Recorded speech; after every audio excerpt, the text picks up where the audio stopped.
बांग्लादेश में चुनावी माहौल के बीच हिंसा का सिलसिला थमने का नाम नहीं ले रहा है। राजधानी ढाका में एक बार फिर राजनीतिक हत्या ने पूरे देश को झकझोर कर रख दिया है। अज्ञात बदमाशों ने बांग्लादेश नेशनलिस्ट पार्टी यानी बीएनपी की स्वयंसेवी शाखा स्वेच्छासेवक दल के पूर्व नेता अजीजुर रहमान मुसब्बिर की गोली मारकर हत्या कर दी। यह घटना आगामी आम चुनावों से पहले बढ़ती राजनीतिक हिंसा की एक और गंभीर कड़ी के रूप में देखी जा रही है। पुलिस के मुताबिक अजीजुर रहमान मुसब्बिर ढाका मेट्रोपॉलिटन नॉर्थ स्वेच्छासेवक दल के महासचिव रह चुके थे और पार्टी में एक सक्रिय नेता के तौर पर उनकी पहचान थी। बुधवार की रात उन्हें ढाका के कारवान बाजार इलाके में गोली मारी गई। यह इलाका राजधानी का एक अत्यंत व्यस्त और व्यावसायिक क्षेत्र माना जाता है। घटना वसुंधरा सिटी शॉपिंग कॉम्प्लेक्स के पास सुपरस्टार होटल के नजदीक हुई, जहां आमतौर पर दिन रात लोगों की आवाजाही बनी रहती है। प्रारंभिक जांच में सामने आया है कि हमलावरों ने बेहद करीब से मुसब्बिर पर गोलियां चलाईं। प्रत्यक्षदर्शियों के अनुसार बदमाशों ने अचानक हमला किया और कई राउंड फायरिंग की। गोली लगते ही मुसब्बिर जमीन पर गिर पड़े और मौके पर ही उनकी मौत हो गई। इस हमले में एक अन्य व्यक्ति भी गंभीर रूप से घायल हुआ है। घायल को तत्काल अस्पताल पहुंचाया गया, जहां उसकी हालत फिलहाल स्थिर बताई जा रही है। स्थानीय मीडिया रिपोर्ट्स के मुताबिक गोलीबारी के बाद दोनों घायलों को पहले बीआरबी अस्पताल ले जाया गया। वहां प्राथमिक इलाज के बाद गंभीर रूप से घायल व्यक्ति को आगे के उपचार के लिए ढाका मेडिकल कॉलेज अस्पताल रेफर किया गया। घटना के बाद पूरे इलाके में अफरा तफरी मच गई और कुछ देर के लिए यातायात भी बाधित रहा। पुलिस अधिकारियों का कहना है कि हमलावर वारदात को अंजाम देने के बाद मौके से फरार हो गए। सुरक्षा एजेंसियों ने इलाके की घेराबंदी कर तलाशी अभियान शुरू किया है। सीसीटीवी फुटेज खंगाले जा रही हैं। चश्मदीदों से पूछताछ लगातार की जा रही है ताकि हमलावरों की पहचान की जा सके। हालांकि बुधवार की सुबह तक इस मामले में किसी भी गिरफ्तारी नहीं हो पाई थी। यह हत्या ऐसे समय में हुई जब बांग्लादेश में चुनावी आचार संहिता लागू है और 12 फरवरी को मतदान प्रस्तावित है। चुनाव से पहले लगातार हो रही राजनीतिक हिंसा ने देश की कानून व्यवस्था और सुरक्षा तैयारियों पर गंभीर सवाल खड़े कर दिए हैं। राजनीतिक दल एक दूसरे पर हिंसा भड़काने और अस्थिरता फैलाने के आरोप लगा रही हैं। विशेषज्ञों का कहना है कि अजीजुर रहमान मुसब्बिर की हत्या केवल एक व्यक्ति की मौत नहीं, बल्कि यह उस भय और तनाव का प्रतीक है जो बांग्लादेश के मौजूदा राजनीतिक माहौल में गहराता जा रहा है। चुनाव नजदीक आने के साथ ही राजनीतिक कार्यकर्ताओं और नेताओं को निशाना बनाए जाने की घटनाएं बढ़ी हैं, जिससे आम जनता में भी डर का माहौल बन रहा है। गौरतलब है कि यह पहली घटना नहीं है। हाल ही के महीनों में बांग्लादेश में कई राजनीतिक हत्याएं हो चुकी हैं। कुछ दिन पहले जुबोदल यानी बीएनपी का युवा विंग के एक नेता को भी गोली मार दी गई थी। इससे पहले 12 दिसंबर 2025 को इंकलाब मंच के प्रमुख नेता शरीफ उस्मान हादी की हत्या ने पूरे देश में उबाल ला दिया था। हादी की मौत के बाद बड़े पैमाने पर विरोध प्रदर्शन हुए थे और कई इलाकों में हिंसा भड़क उठी थी। बांग्लादेश में फरवरी 2026 में आम चुनाव होने हैं, लेकिन उससे पहले ही राजनीतिक अस्थिरता और हिंसा लोकतांत्रिक प्रक्रिया के लिए बड़ी चुनौती बनती जा रही है।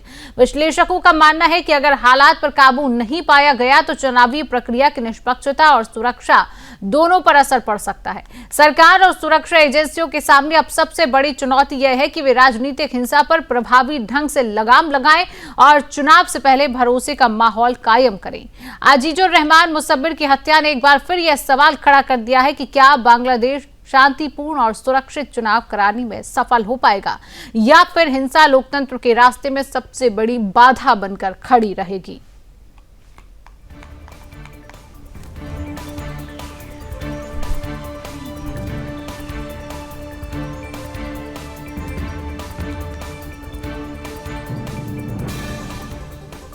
और अब हम बात करेंगे ईरान की। ईरान आजकल अपने ही आग में जल रहा है। ईरान इस समय गंभीर राजनीतिक और आर्थिक संकट के दौर से गुजर रहा है।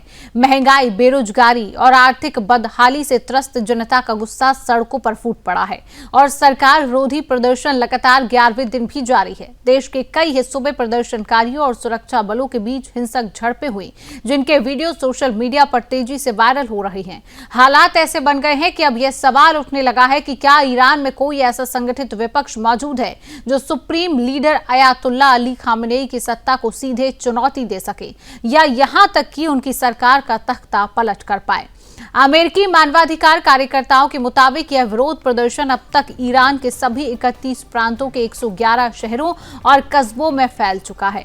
इस अशांति में कम से कम 34 प्रदर्शनकारियों और 4 सुरक्षा कर्मियों की मौत हो चुकी है, जबकि करीब 2200 प्रदर्शनकारियों को गिरफ्तार किया गया। वहीं ईरान की अर्ध सरकारी फोर्स न्यूज एजेंसी का दावा है कि देश के दक्षिण पश्चिमी शहर लार्डिगन में हथियारबंद लोगों ने 2 पुलिसकर्मियों की गोली मारकर हत्या कर दी। इससे साफ है कि हालात धीरे धीरे और हिंसक होते जा रही हैं। इस बीच निर्वासन में रह रहे ईरान के पूर्व क्राउन प्रिंस रेजा पहलवी ने देश भर में फैल रहे विरोध प्रदर्शनों की सराहना की है। उन्होंने इसे ईरान के लिए एक निर्णायक क्षण बताया और कहा कि यह आंदोलन अब अगले चरण में प्रवेश करने के लिए तैयार है। इराक स्थित कई ईरानी कुर्द विपक्षी दलों ने भी इस प्रदर्शनों के समर्थन में ईरान में आम हड़ताल का आह्वान किया है, जिससे सरकार पर दबाव और बढ़ गया। अंतर्राष्ट्रीय स्तर पर भी इस संकट को लेकर बयानबाजी तेज हो गई है। अमेरिकी राष्ट्रपति डोनाल्ड ट्रंप ने कहा था कि अगर ईरानी सेना नागरिक प्रदर्शनकारियों को दबाने की कोशिश करती है तो अमेरिका हस्तक्षेप करने के लिए लॉक एंड रेडी है, यानी अमेरिकी मिसाइलें तैयार हैं। इस बयान पर ईरान की सेना के प्रमुख मेजर जनरल अमीर हातमी ने तीखी प्रतिक्रिया दी। उन्होंने कहा कि इस तरह के बयान ईरान की राष्ट्रीय सुरक्षा के लिए सीधा खतरा है और अगर बयानबाजी तेज होती है तो ईरान चुप नहीं बैठेगा। ईरान में मौजूदा आंदोलन के बीच विपक्ष बुरी तरह से बटा हुआ नजर आता है, लेकिन इसके बावजूद 4 ऐसी ताकतें हैं जो समय समय पर सत्ता के खिलाफ आवाज उठाती रही हैं। पहली ताकत की हम बात करेंगे, शाही परिवार और उनके समर्थक। 1979 की इस्लामी क्रांति के बाद ईरान के अंतिम शाह मोहम्मद रजा पहलवी देश छोड़कर भाग गए थे। उनके बेटे रेजा पहलवी आज अमेरिका में निर्वासन की जिंदगी जी रही हैं। रेजा पहलवी अहिंसक आंदोलन, निरंतर विरोध और जनमत संग्रह के जरिए शासन परिवर्तन की बात करते हैं। विदेशों में बसे कई ईरानी आज भी राजशाही की वापसी का समर्थन करते हैं, लेकिन यह साफ नहीं है कि ईरान के अंदर यह विचार कितना लोकप्रिय है। युवा पीढ़ी ने शाह के शासनकाल को देखा ही नहीं है, जबकि कई लोग उस दौर की असमानताओं और दमन को भी याद करते हैं। यही वजह है कि राजशाही समर्थक गुटों में भी आपसी फूट नजर आती है। दूसरी ताकत, पीपल्स मुजाहिदीन संगठन यानी कि MEK। मुजाहिदीन एक हल्क संगठन, कभी शाह विरोधी, एक शक्तिशाली वामपंथी गुट हुआ करता था। बाद में यह इस्लामिक गणराज्य का कट्टर दुश्मन बन गया। हालांकि 1980 से 88 के ईरान इराक युद्ध के दौरान इराक का साथ देने के कारण इस संगठन की ईरान में छवि बेहद खराब है। संगठन के नेता मसूद राजावी वर्षों से सार्वजनिक रूप से नजर नहीं आए और अब नेतृत्व उनकी पत्नी मरियम राजावी के हाथ में है। मानवाधिकार संगठनों ने इस समूह पर कल्ट की तरह व्यवहार करने के आरोप लगाए हैं। हालांकि संगठन इन आरोपों से इंकार करता रहा है। बात करेंगे तीसरी ताकत की, जातीय अल्पसंख्यक समूह। ईरान के कुर्द और बलूच जैसे सुन्नी मुस्लिम अल्पसंख्यक लंबे समय से फारसी भाषी शिया सरकार से नाराज हैं। पश्चिमी ईरान में कुर्द गुटों ने कई बार सरकार के खिलाफ सशस्त्र संघर्ष किया, जबकि पूर्वी सीमा पर बलूच समुदाय अपने अधिकारों की मांग करता रहा है। सीमा क्षेत्रों में सक्रिय कुछ सशस्त्र जिहादी गुट भी तेहरान विरोधी रुख रखते हैं। एक और चौथी ताकत की बात करेंगे, स्वतः स्फूर्त और जन आंदोलन। पिछले एक दशक में ईरान में बार बार बड़े जन आंदोलन हुए। 2009 के चुनावी विरोध, 2022 के नारी जीवन स्वतंत्रता आंदोलन और अब महंगाई के खिलाफ उठी यह नई लहर, इन सभी में जनता सड़कों पर उतरी, लेकिन कोई मजबूत नेतृत्व या संगठन उभर कर सामने नहीं आ पाया। यही वजह है कि सरकार हर बार इन आंदोलनों को सख्ती से दबाने में सफल रही। कुल मिलाकर ईरान में मौजूदा हालात बेहद नाजुक हैं। महंगाई और आर्थिक संकट ने जनता के सब्र का बांध तोड़ दिया है, लेकिन बटा हुआ विपक्ष और मजबूत सुरक्षा तंत्र के चलते सत्ता परिवर्तन की राह अभी भी मुश्किल नजर आती है। आने वाले दिन यह तय करेंगे कि यह आंदोलन केवल विरोध तक सीमित रहेगा या ईरान की राजनीति में कोई बड़ा मोड़ लाएगा। बात करेंगे भारतीय शेयर बाजार की। भारतीय शेयर बाजार में इन दिनों जबरदस्त उतार चढ़ाव देखने को मिल रहा है और निवेशकों के बीच चिंता का माहौल भी बना हुआ है। लगातार चौथे कारोबारी दिन बाजार गिरावट के साथ खुला और दिन चढ़ने के साथ बिकवाली का दबाव और गहराता चला गया है। गुरुवार को शुरुआती कारोबार में ही सेंसेक्स करीब 200 अंकों की गिरावट के साथ खुला, लेकिन दोपहर तक यह नुकसान और बढ़ गया। दोपहर करीब 2:30 बजे सेंसेक्स लगभग 600 अंक टूटकर 84,360 के स्तर पर कारोबार करता हुआ नजर आया, जबकि निफ्टी 200 अंकों से ज्यादा गिरकर 26,000 के अहम मनोवैज्ञानिक स्तर से नीचे फिसल गया। इस गिरावट में सबसे ज्यादा मार, तेल और मेटल सेक्टर के शेयरों पर पड़ी।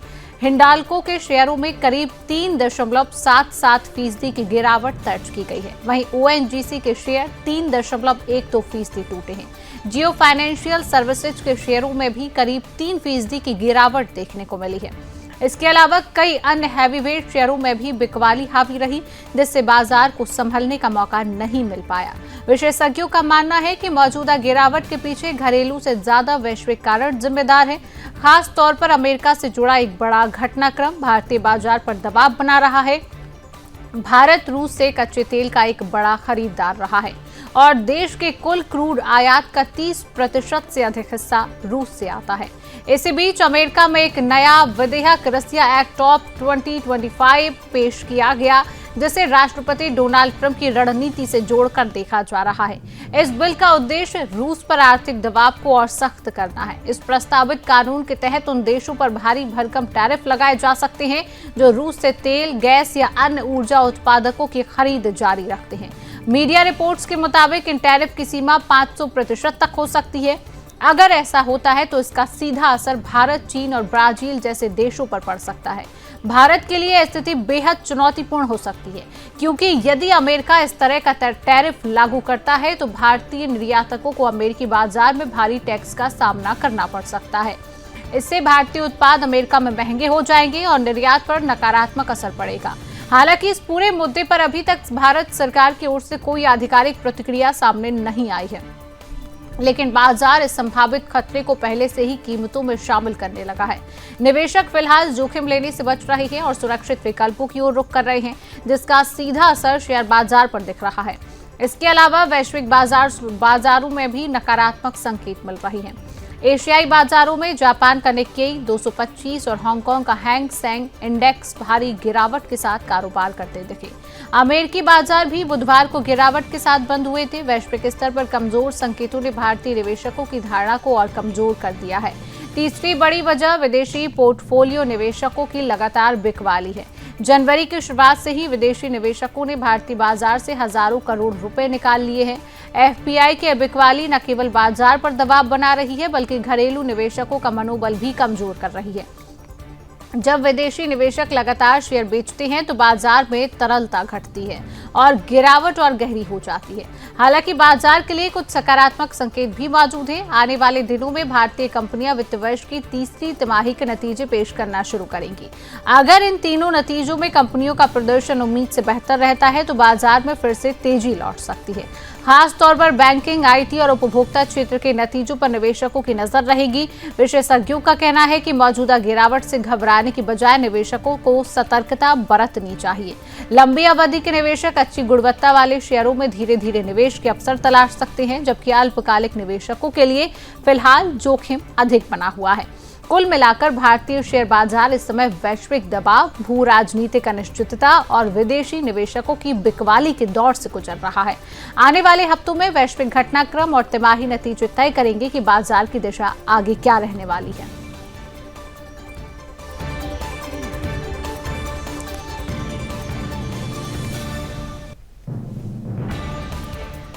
बात करेंगे अमेरिकी राष्ट्रपति डोनाल्ड ट्रंप की। अमेरिकी राष्ट्रपति डोनाल्ड ट्रंप की ओर से दूसरे देशों पर लगाए गए बड़े टैरिफ के फैसले पर उनके ही देश में आलोचना अब तेज हो गई है।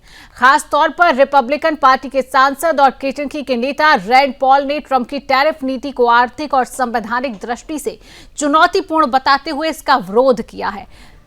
पॉल का कहना है कि यह पॉलिसी न केवल व्यापार के लिए हानिकारक है बल्कि अमेरिकी संविधान के प्रावधानों के खिलाफ भी हो सकती है। हाल ही में एक इंटरव्यू में कहा कि राष्ट्रपति डोनाल्ड ट्रंप द्वारा दूसरे देशों से आयातित वस्तुओं पर टैरिफ लगाने का निर्णय कांग्रेस की मंजूरी के बिना लिया गया। उन्होंने इसे आर्थिक भ्रांति करार दिया। पॉल ने कहा कि व्यापार का असली अर्थ तब है जब कोई वस्तु स्वेच्छा से खरीदी जाती है और दोनों पक्षों के लिए लाभकारी होती है। उन्होंने कहा कि जब राष्ट्रपति बिना कांग्रेस के आदेश के टैरिफ लागू करते हैं तो यह वास्तविक व्यापार की परिभाषा के खिलाफ है।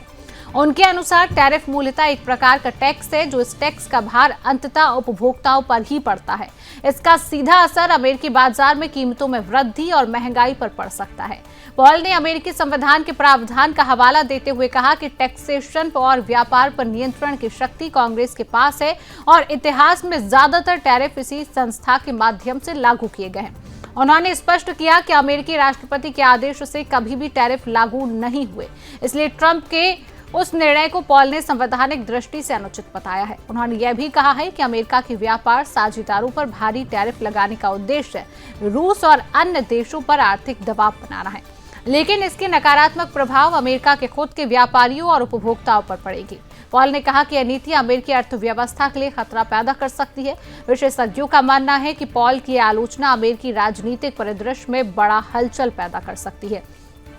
रिपब्लिकन पार्टी के भीतर राष्ट्रपति ट्रंप के समर्थक और आलोचक दोनों मौजूद हैं। ऐसे में पार्टी में मतभेद और नीति के प्रति विरोध बढ़ सकता है। उन्होंने कहा कि अमेरिका के घरेलू उद्योग और आम उपभोक्ता इस टैरिफ नीति से प्रत्यक्ष प्रभावित होंगे।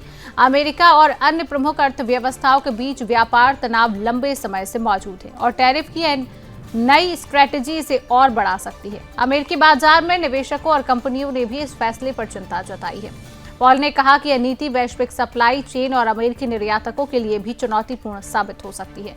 उन्होंने यह भी कहा कि वैश्विक व्यापार में संतुलन बनाए रखना जरूरी है। टैरिफ की वजह से अन्य देशों के साथ व्यापारिक रिश्ते प्रभावित होंगे और अमेरिका के लिए प्रतिकूल स्थिति उत्पन्न हो सकती है। उन्होंने सुझाव दिया कि व्यापारिक निर्णय में संतुलन और कानूनी मंजूरी का ध्यान रखा जाना चाहिए। पॉल की आलोचना केवल कांग्रेस और संविधान तक सीमित नहीं है, बल्कि ये अमेरिकी मीडिया और अर्थशास्त्र विशेषज्ञों में भी एक चर्चा का विषय बन गई है। उनका कहना है कि यदि राष्ट्रपति की ओर से बिना विधायिका की मंजूरी के ऐसे निर्णय लिए जाते रहे तो यह अमेरिकी लोकतांत्रिक ढांचे के साथ खतरा हो सकता है।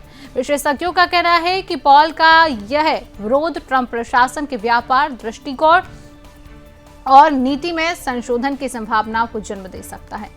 अमेरिकी उद्योग जगत और व्यापारिक समुदाय इस बात को गंभीरता से देख रहे हैं कि अगर टैरिफ लागू हुए तो इसका असर अमेरिकी उत्पादकों और निर्यातकों पर किस हद तक पड़ेगा।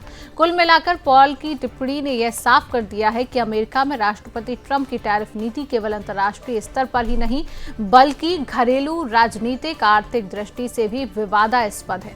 उनके अनुसार अमेरिकी संविधान और कांग्रेस की भूमिका को नजरअंदाज कर निर्णय लेने से अमेरिकी लोकतंत्र और अर्थव्यवस्था दोनों पर नकारात्मक प्रभाव पड़ सकता है। पॉल ने अंत में कहा है कि अमेरिकी राष्ट्रपति को व्यापारिक नीतियों में कानूनी मंजूरी और संतुलन बनाए रखना चाहिए ताकि न केवल अमेरिका के व्यापारिक हित सुरक्षित रहें बल्कि उपभोक्ताओं और निवेशकों पर भी अनावश्यक बोझ न पड़े।